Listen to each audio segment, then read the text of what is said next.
nous avons voté la prolongation de l'état de siège parce qu'il y avait un rapport.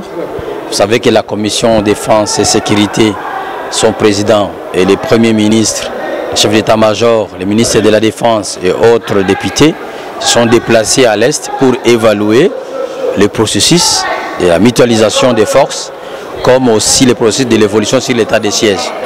Alors à ce sujet, il y a eu des points avancés, nous avons accepté, compte tenu de ces comptes rendus, nous avons accepté de prolonger l'état de siège en vue de donner sens et paix à notre peuple de ce côté-là.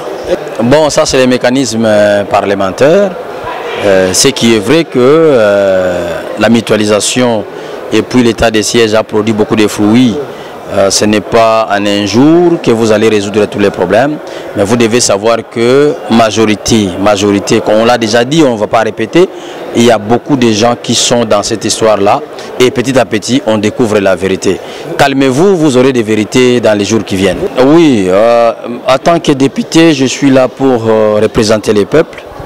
Représenter les peuples, c'est-à-dire il faut prévenir les dangers qui vont arriver.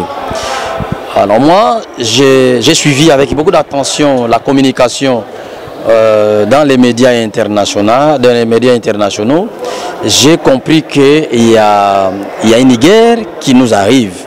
Cette guerre aura plusieurs facettes. La première facette, ça sera renforcement de groupes armés. Et au finish, on sera dans l'obligation de les brasser. Les brassages signifie infiltration.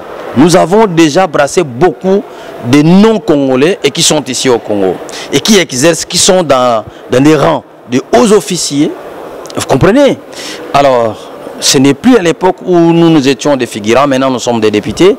Donc ce n'est pas un petit dossier. C'est pourquoi j'ai porté ça à la connaissance des institutions, le président de la République comme commandant des forces armées de la police et commandant des forces armées de sécurité de la République démocratique du Congo. Et les présidents des institutions doivent prendre impérativement une décision offensive. C'est pas être... Moi je suis ingénieur, hein. La force ne reconnaît que la force.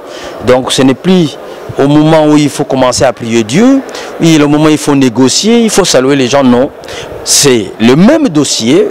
Poutine, le président de la Russie, avait et savait que si l'Ukraine signait l'accord avec OTAN, c'est-à-dire que les armes seront à sa porte. Il avait sauté déjà en avance pour ne pas être surpris. Donc cette situation nous pousse, nous, réellement responsables, nous devons sauter devant. Nous devons sauter en avance pour ne pas être récepteurs des leçons ou subir des conséquences. Nous devons d'avance nous mettre déjà en attaque. Donc nous devons attaquer. Merci pour votre fidélité parce que vous étiez très nombreux à nous suivre pour ces nouveaux numéros d'actualité. Mais avant de nous quitter, abonnez-vous sur Top 243 News Télévision. Lisez-nous sur www.top243news.com. D'ici là, portez-vous bien. À nous revoir dans un nouveau numéro d'actualité. Pour vous informer de l'essentiel de l'actualité en République démocratique du Congo, il vous suffit de vous abonner sur Top 243 News TV. Également nous lire sur www.top243news.com.